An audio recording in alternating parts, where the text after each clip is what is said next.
Hello! Hi అండి. Welcome back to my channel. అందరూ ఎలా ఉన్నారు? మీరందరూ బాగున్నారని అనుకుంటున్నాను. నాకు తెలిసిన మరికొన్ని సరికొత్త చిట్కాలను షేర్ చేస్తున్నాను. మీకు ఈ టిప్స్ అన్నీ నచ్చుతాయని అనుకుంటున్నాను. మనం హార్డ్ కేస్‌ని ఎప్పుడో ఒకసారి యూజ్ చేస్తూ ఉంటాం కదండీ! మళ్ళీ తిరిగి దీన్ని పక్కన పెట్టేస్తూ ఉంటాము. మళ్ళీ మనం వాడుకోవాలి అనుకున్నప్పుడు ఇందులో నుంచి ఒకలాంటి బ్యాడ్ స్మెల్ వస్తూ ఉంటుంది. ఈ బ్యాడ్ స్మెల్ పోవాలి అంటే కొన్ని న్యూస్ పేపర్‌లను తీసుకొని, ఆ న్యూస్ పేపర్‌ని ముక్కల్ని ఇలా కట్ చేసుకొని హార్డ్ కేస్‌లో వేసుకోండి. లేకపోతే నా దగ్గర న్యూస్ పేపర్ పెద్దగా ఉంది కాబట్టి నేను ఇలా కట్ చేసి వేసుకుంటున్నాను. మీ దగ్గర న్యూస్ పేపర్ చిన్నగా ఉంటే ఆ న్యూస్ పేపర్‌ని డైరెక్ట్‌గా హాట్ కేస్‌లో పెట్టుకోండి. ఇలా ముక్కలన్నిటిని కట్ చేసుకున్న తర్వాత మూత పెట్టి ఒక 10-15 నిమిషాల సేపు పక్కన పెట్టుకోండి. ఇలా పక్కన పెట్టుకుంటే ఎలాంటి బ్యాడ్ స్మెల్ ఉన్నా ఆ న్యూస్ పేపర్ అంతా పీల్చేసుకుంటుంది. మనం తిరిగి దీన్ని ఈజీగా యూజ్ చేసుకోవచ్చు. ఇందులో నుంచి ఎలాంటి బ్యాడ్ స్మెల్ రాకుండా ఉంటుంది. అలాగే మనం పచ్చడి సీసాలను కూడా యూజ్ చేసుకోవాలి అనుకుంటాం కదండీ! అలాంటప్పుడు కూడా ఈ ట్రిక్‌ని యూజ్ చేయండి. ఈ ట్రిక్‌ని యూజ్ చేసుకొని మన పచ్చడి సీసాలో ఉండే స్మెల్ అంతా పోగొట్టుకోవచ్చు. ఇలా హాట్ కేస్‌లో ఉన్న స్మెల్ అంతా పోతుంది. ఈ విధంగా మనం తిరిగి దీన్ని యూజ్ చేసుకోవచ్చు. మనం కూర వండినప్పుడు కూరలో అప్పుడప్పుడు రాళ్ళు తగులుతూ ఉంటాయి కదండీ! మనం కూరగాయలను ఎంత శుభ్రం చేసినా ఎక్కడి నుండి రాళ్ళు వస్తున్నాయి అనేది అర్థం కాదు. మీకు తెలుసా జీలకర్రలో కూడా రాళ్ళు ఉంటాయి. అవునండి, ఈ జీలకర్రలో కూడా మనకు తెలియకుండా రాళ్ళు ఉంటాయి. అందుకే జీలకర్రను వాడుకునే ముందు ఈ విధంగా క్లీన్ చేసుకోండి. మనం పిండి పట్టే జల్లెడ ఉంటుంది కదండీ! ఆ జల్లెడలో వేసుకొని ఇలా క్లీన్ చేసుకోండి. ఇలా జల్లించినట్లు చేయండి. ఏమైనా చిన్న చిన్న రాళ్ళు ఉంటే ఆ రాళ్ళన్నీ కింద పడిపోతాయి. చూస్తున్నారు కదా! ఇలా జల్లించిన తర్వాత చూపిస్తాను చూడండి. దీంట్లో నుంచి ఎన్ని చెత్త ఎంత రాళ్ళు బయటకు వస్తాయో చూస్తున్నారు కదా! ఇందులో కొన్ని రాళ్ళు కూడా ఉన్నాయి. ఈ విధంగా ఇందులో చెత్త రాళ్ళు ఉంటాయి. ఈ విధంగా మనకు తెలియకుండానే మనం కూరలో ఇలా రాళ్ళను వేసేసుకుంటూ ఉంటాము. ఈ విధంగా జీలకర్రని క్లీన్ చేసుకొని పెట్టుకొని కర్రీలో వేసుకోండి. మీకు ఈ టిప్ నచ్చిందనే అనుకుంటున్నాను. చాలామందికి ఇలాంటి మెటల్ ఇయర్ రింగ్స్ పెట్టుకున్నప్పుడు చాలామందికి వెనకాల పుళ్ళు పడుతూ ఉంటాయి, దురద పెడుతూ ఉంటుంది. ఇలా పుళ్ళు పడకుండా మన చెవికి ఇరిటేషన్ రాకుండా ఉండాలి అంటే ఇలా నేను చూపించిన విధంగా చేయండి.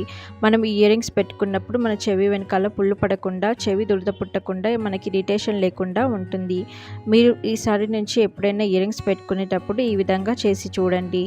మనందరింట్లో ట్రాన్స్పరెంట్ నెయిల్ పాలిష్లు ఉంటాయి కదండి! ఆ ట్రాన్స్పరెంట్ నెయిల్ పాలిష్ని తీసుకొని మనం చెవి వెనకాల ఎక్కడైతే టచ్ అవుతుందో ఇయర్ రింగ్ ఆ వెనకాల ఈ విధంగా నెయిల్ పాలిష్ని అప్లై చేసుకోండి. ఇలా నెయిల్ పాలిష్ని అప్లై చేసుకొని మనం ఇయర్ రింగ్ పెట్టుకుంటే మనకి చెవి వెనకాల డైరెక్ట్గా మెటల్ మన ఇయర్కి కాంటాక్ట్ అవ్వదు కాబట్టి మన చెవికి పుండు పట్టకుండా, మనకి ఇరిటేషన్ లేకుండా ఉంటుంది ఇయర్ రింగ్ పెట్టుకున్నంతసేపు.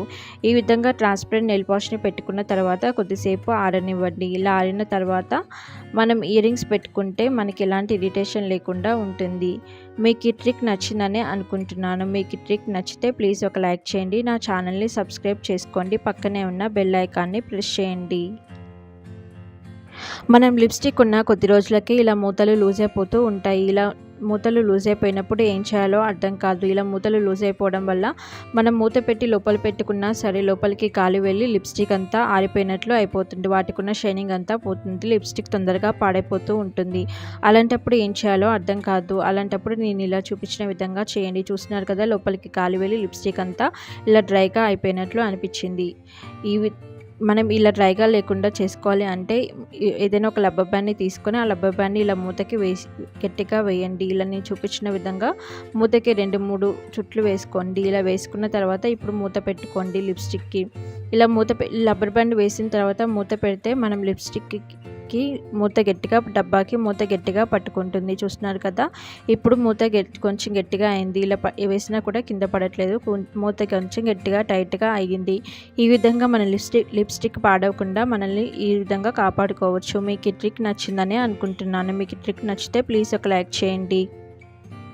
చాలామందికి ఉల్లిగడ్డలు కట్ చేసేటప్పుడు కళ్ళలోంచి చాలా నీళ్ళు వస్తూ ఉంటాయి కదండి! అలా కళ్ళలోంచి నీళ్ళు రాకుండా ఉండాలి అంటే ఉల్లిగడ్డలు కట్ చేసే ముందు కొద్దిసేపు ఫ్రిడ్జ్లో పెట్టుకొని తర్వాత కట్ చేసుకోండి. అలాగే ఉల్లిగడ్డలు ఎక్కువగా ఉన్నప్పుడు మనం ఫ్యాన్ కింద కూర్చొని కట్ చేసుకుంటూ ఉంటాం కదండి! అలా ఫ్యాన్ కింద కూర్చొని ఉల్లిగడ్డలు కట్ చేస్తే వాటికి మనం పొట్టు తీస్తాం కదా, ఆ పొట్టంతా ఫ్యాన్ గాలికి అటు ఇటు పడిపోతూ ఉంటుంది. అలా పడిపోయినప్పుడు మళ్ళీ ఇల్లంతా క్లీన్ చేసుకోవాల్సి వస్తుంది. అలా కాకుండా ఇలా నేను చూపించిన విధంగా చేయండి.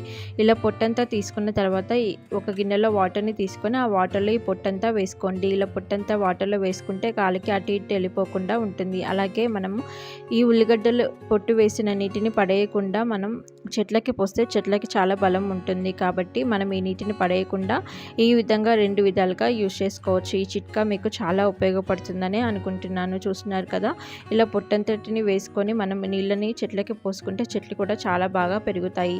మన పని ఈజీ అవుతుంది. మళ్ళీ మనం ఇల్లంతా క్లీన్ చేసుకోవాల్సిన అవసరము ఉండదు. మీకు ఈ ట్రిప్ నచ్చిందని అనుకుంటున్నాను. ఒక్కోసారి లంగాలకున్న బొందు దారాలు లోపలికి వెళ్ళిపోతూ ఉంటాయి కదండి. అలా వెళ్ళినప్పుడు మనం ఏం చేస్తాం, మళ్ళీ దారాన్నంతా తీసి పినిసి పెట్టి ఎక్కించుకుంటూ ఉంటాము. అలా కాకుండా ఇలా నేను చూపించిన విధంగా చేయండి. అది కొద్దిగా లోపలికి వెళ్ళినప్పుడు, దారం కొద్దిగా లోపలికి వెళ్ళినప్పుడు మనకి ఈ ట్రిక్ చాలా ఉపయోగపడుతుంది. మనందరి ఇంట్లో ఇలాంటి సీజర్లు ఉంటూనే ఉంటాయి కదండి. ఇలాంటి సీజర్లను తీసుకొని ఈ సీజర్లను ఇలా హోల్ లోపల పెట్టండి. ఇలా హోల్ లోపల పెట్టి కొనతో దారాన్ని పట్టుకోవడానికి ట్రై చేయండి. కొద్దిసేపు అటు ఇటు అవుతుంది. తర్వాత అది మనకి దొరికినప్పుడు మనం చాలా ఈజీగా దాన్ని పట్టుకొని చాలా ఈజీగా దాన్ని లాగొచ్చు. చూస్తున్నారు కదా, ఇలా లోపలికి పెట్టిన తర్వాత ఇలా పట్టుకోండి. ఇలా పట్టుకున్న తర్వాత అది చాలా ఈజీగా దొరుకుతుంది. చూస్తున్నారు కదా, ఈ విధంగా మనం చాలా ఈజీగా లోపలికి వెళ్ళిన దారాన్ని తీసుకోవచ్చు. ఇలా సీజర్ పెట్టి మీకు ఈ ట్రిక్ చాలా ఉపయోగపడుతుంది. చూస్తున్నారు కదా, ఎంత సులువుగా తీసుకోవచ్చు.